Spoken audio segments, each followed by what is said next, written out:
Assalamualaikum warahmatullahi wabarakatuh.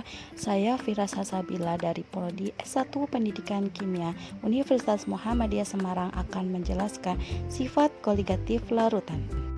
Sifat-sifat koligatif larutan yang akan dibahas yaitu kenaikan titik didih dan tekanan osmotik. Poin-poin pembahasan yang akan dijelaskan: yang pertama, contoh sifat koligatif larutan dalam kehidupan sehari-hari; yang kedua, mind mapping materi sifat koligatif larutan; yang ketiga, contoh soal dan pembahasan; dan yang terakhir, latihan soal. Tujuan pembelajaran ini yang pertama untuk menganalisis penyebab adanya fenomena sifat koligatif larutan pada kenaikan titik didih dan tekanan osmotik, dan yang kedua, membedakan larutan elektrolit dan non-elektrolit pada kenaikan titik didih dan tekanan osmotik. Penerapan sifat koligatif larutan dalam kehidupan sehari-hari pada kenaikan titik didih.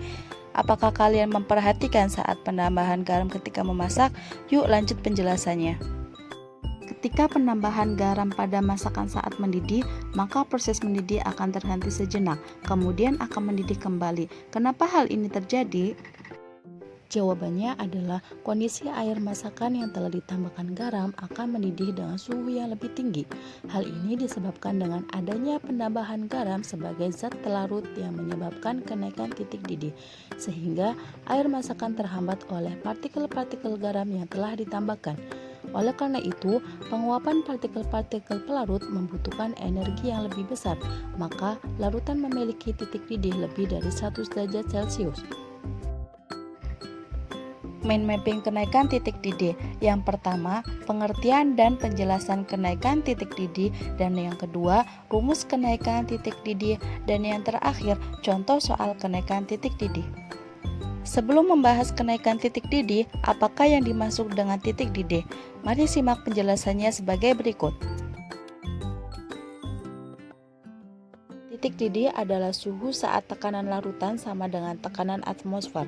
Pada saat mendidih atau larutan mencapai titik didihnya, seluruh bagian larutan mempunyai kesempatan yang sama untuk menjadi uap, sehingga terjadi proses menguap. Selanjutnya, apakah yang dimaksud dengan kenaikan titik didih? Mari kita simak penjelasannya sebagai berikut. Sebelumnya ada ilustrasi tentang proses terjadinya kenaikan titik didih. Yang sebelah kiri ada zat murni. Dalam pelarut murni hanya ada molekul-molekul air. Nah, molekul-molekul air ini saling berinteraksi. Interaksi ini biasanya disebut pelarut-pelarut. Sedangkan yang sebelah kanan itu ada campuran, yaitu larutan terdapat dua interaksi antara pelarut dengan pelarut dan pelarut dengan zat pelarut. Interaksi pelarut dengan zat pelarut membutuhkan suhu yang lebih tinggi, sehingga titik didihnya lebih besar.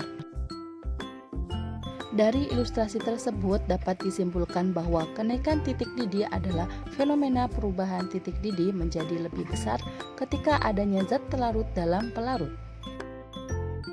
Penerapan kenaikan titik didih pada penambahan garam dan gula ketika dilarutkan dengan air. Garam ketika dilarutkan dengan air akan terdisosiasi menjadi ion-ion, sedangkan gula tetap akan menjadi gula ketika dilarutkan dengan air atau tidak mengalami disosiasi. Apa hal ini terjadi? Yuk kita simak penjelasannya. Perbedaan titik didih antara NaCl yang merupakan larutan elektrolit, sedangkan larutan gula yang merupakan larutan non-elektrolit pada jumlah partikelnya. Garam ketika dilarutkan dalam air membentuk ion-ion sehingga memiliki banyak partikel. Ion-ion ini akan tersolvasi oleh air dan menyebabkan suhu yang lebih tinggi. Sedangkan pada larutan gula hanya terdapat molekul-molekul gula. Jika dibandingkan dengan larutan garam, partikel-partikel gula itu lebih sedikit. Akibatnya membutuhkan suhu yang lebih rendah. Sehingga dapat disimpulkan bahwa perbedaan kenaikan titik didih larutan elektrolit dan non-elektrolit adalah kenaikan titik didih larutan elektrolit itu lebih tinggi. Rumus kenaikan titik didih. Delta TB sama dengan I dikali KB dikali M untuk larutan elektrolit, sedangkan delta TB sama dengan KB dikali M untuk larutan non-elektrolit.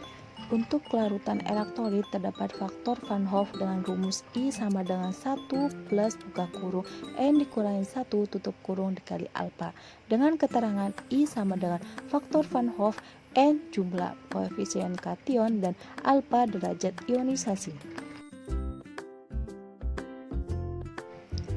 Contoh soal, 1 gram MgCl2 dilarutkan dalam 500 gram air. Tentukan titik didih larutan jika derajat ionisasi 0,9 dan KD air sama dengan 0,52 derajat Celcius. Sebelumnya mencari mol. 1 gram MgCl2 sama dengan 1 dibagi 95 sama dengan 0,011. Mol molalitas MgCl2 sama dengan 0,011 dikali 1000 dibagi 500 sama dengan 0,022.